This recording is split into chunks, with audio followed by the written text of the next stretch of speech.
Buenas tardes. Ah, Hoy nos toca revisar lo referente a la unidad que se llama las partes, ¿sí? Ah, Obvio, las partes en el proceso, ¿sí? Y lo primero que hay que decir, pues, es una obviedad. ¿En qué sentido? Una cosa son las partes en el proceso y otra cosa son las partes del litigio. Las partes del litigio únicamente son el actor, el demandado y en todo caso el juez y los terceristas, no los terceros, los terceristas. Ya veremos la diferencia más adelante, ¿sí? En cambio, las partes o los sujetos del proceso son más, ¿sí? Son los que acabamos de decir, más a peritos, testigos, a albaceas, interventores, todas las partes que intervienen en un proceso, ¿sí? De una forma o de otra, ¿no? Incluso una autoridad que participe en el proceso, pues también, ¿no? En el caso del servicio médico forense o alguna situación así, ¿sí? Entonces, decía, es una novedad, pero parece importante a dejarlo claro, ¿sí? Una cosa son partes del proceso y otra cosa son partes de la litis, ¿vale? Bien.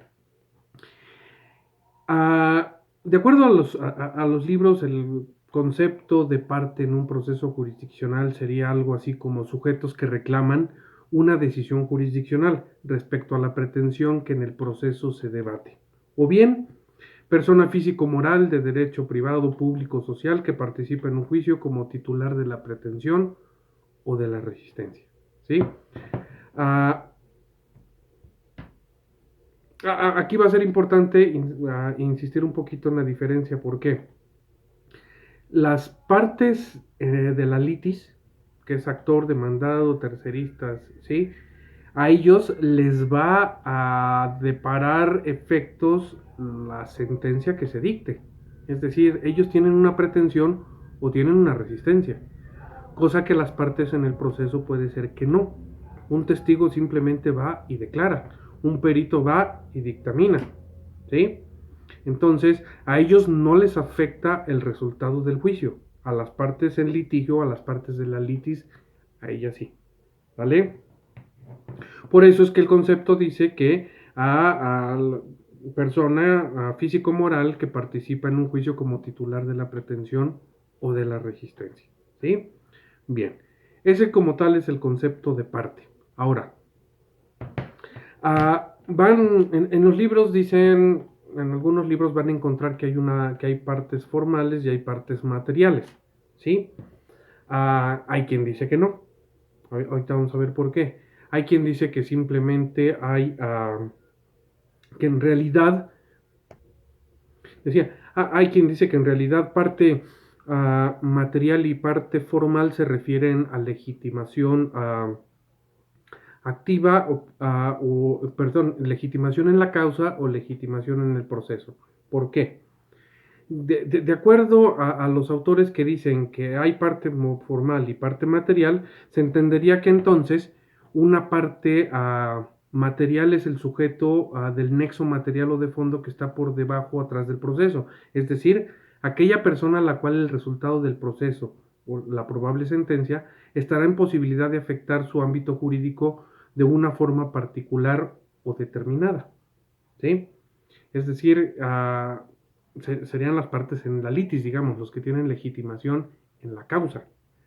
En cambio, parte formal es quien actúa en el proceso representando al titular de la pretensión o la resistencia. Su actuación procesal la realiza en beneficio o pretensión de la resistencia del proceso, pero no es titular de ninguna de ellas. Sería el caso de un apoderado, por ejemplo. ¿Sí? El apoderado, de acuerdo a esto, sería una parte formal. A él no le va a deparar efectos la sentencia, porque no es parte de la litis, ¿sí? Pero sí es parte del proceso porque actúa representando, está facultado, está legitimado procesalmente para representar a quien tiene o quien ostenta la legitimación en la causa, es decir, a las partes en litigio, al actor o al demandado. ¿Se dan cuenta? Eso por este lado, es decir, como si hubiese una confusión entre los conceptos de parte formal material y legitimación en el proceso y legitimación en la causa. En lo personal me parece que es más correcto hablar de legitimación en el proceso o legitimación en la causa, ¿sí? Es algo que vamos a ver más adelante, ¿no? Pero alguien con legitimación en la causa puede tener legitimación en el proceso, pero alguien con legitimación en el proceso puede ser que no tenga legitimación en la causa, ¿sí? ¿Por qué se da esto? Porque, insisto, cuando sabemos cuál es la diferencia entre partes del proceso y partes de la litis. A las partes de la litis son a las que les va a afectar la sentencia. A las partes en el proceso puede ser que no. Pero hay quien incluye a las partes en litigio como partes en el proceso. Y está bien, son los titulares, gracias a ello existe el proceso. ¿Se dan cuenta? Bien, espero que esté quedando un poquito más claro esto de parte material o parte formal. ¿Sí? Parte material es el que tiene el derecho material, el derecho sustantivo. Y parte formal es el que tiene un derecho únicamente procesal. ¿Se dan cuenta? Bien. Ah, luego, bueno, por ejemplo, el procesalista que estudiamos todos, que es José Valle Favela, él dice que en realidad no hay parte formal ni parte material.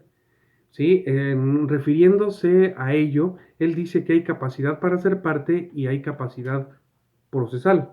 Capacidad para ser parte sería la idoneidad de una persona para figurar como parte de un proceso, para ser parte acusadora o acusada, o lo que es lo mismo, actor y demandado. ¿Sí? Y capacidad procesal la entiende como la actitud para comparecer en un juicio y realizar válidamente los actos procesales que corresponden a las partes, es decir, como sería un gestor judicial, un apoderado, un mandatario, ¿sí? Es decir, alguien que está actuando en representación de otro, ¿sí? Ellos solo tienen capacidad procesal, ¿sí? Insisto, a mí me gusta más llamarle legitimación en la causa y legitimación en el proceso, ¿vale? Bien, luego, como tema, bueno, me había adelantado un poquito, pero tenemos que analizar a los sujetos en la litis y los sujetos en el proceso, ¿sí? Los sujetos en la litis son los que son titulares de una pretensión y de una resistencia, ¿sí? O después se convierten en los titulares de una acción y de una excepción. ¿Estamos de acuerdo? Ellos son los sujetos de la litis. ¿Sí? Son a quien y en todo caso decía los terceristas también, es decir, un tercerista excluyente de dominio, un tercerista excluyente de preferente, un tercerista preferente o bien un tercerista coadyuvante. Ellos tienen su propia pretensión, es decir, actor y demandado, actor tiene pretensión y acción y demandado tiene resistencia y tiene excepción. ¿Estamos de acuerdo? Y luego, cuando comparece un tercerista, también entra con una pretensión propia. Es decir, hablaríamos de que hay una segunda pretensión, una segunda acción, o bien una segunda resistencia o una segunda excepción. Es decir, hay actor demandado y viene un tercero con su propia pretensión y acción. ¿Sí? Por eso digo que los terceristas sí son parte de la litis. Cuando los hay, claro, no los terceros, esos son otros, ¿sí? Y los sujetos del proceso, ellos no son titulares ni de la acción, ni de la excepción, ni de la pretensión, ni de la resistencia, ¿sí? Los sujetos del proceso son el juez, sus auxiliares, los terceros, peritos, testigos, abogados, etcétera, ¿sí? Había dicho antes que el juez es parte del proceso, pero no es parte de la litis, ¿vale? Bien. Esto por lo que hace a sujetos de la litis y a sujetos del proceso. Me parece que es bastante claro, ¿no? Los de la litis son los que se pelean, los del proceso son los que pueden estarse peleando o no, pero simplemente son parte del proceso. Como ejemplo, sería un testigo, por ejemplo, ¿vale? Bien. Luego, Luego tendríamos que platicar también sobre capacidad para ser parte y capacidad procesal, que ya lo habíamos visto, pero bueno, es redundante en el temario, pero es importante mencionarlo ahora, ¿sí? La capacidad para ser parte tiene que ver con la capacidad de goce, ¿sí? Es decir, con la aptitud para ser sujeto de derechos y obligaciones. Por lo tanto, puedo ser parte. No importa si tengo una incapacidad que no me permite participar válidamente en el proceso. Por ejemplo, si soy menor de edad o estoy en estado de interdicción. De todas maneras, voy a ser parte. Tengo capacidad para ser parte. Tengo capacidad de goce.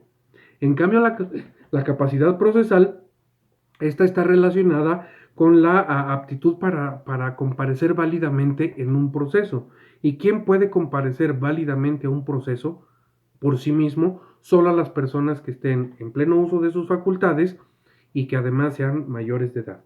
Solo ellos pueden tener capacidad procesal o para ser parte de un proceso. ¿Estamos de acuerdo?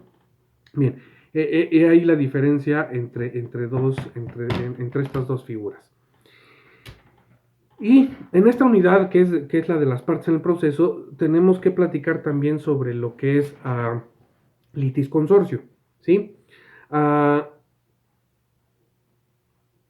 Litis consorcio a diferencia de pluralidad de partes, ahorita lo vamos a ver, ¿sí? Un litis consorcio. Un consorcio pues, es un conjunto de personas que están unidos para un fin determinado, digámoslo así, ¿sí? Si le ponemos la palabra litis y la unimos con consorcio, pues entonces son varias partes que participan en la litis. ¿Se dan cuenta? Eso es litis consorcio. Es decir, varias personas que ostentan o son titulares de una protección o de una acción o bien de una resistencia o de una excepción. ¿Sí? Son varias partes. ¿Vale? Como concepto diríamos que es fenómeno que se presenta cuando dos o más personas ocupan la posición de parte actora, la posición de parte demandada o las posiciones de ambas partes. ¿Sí?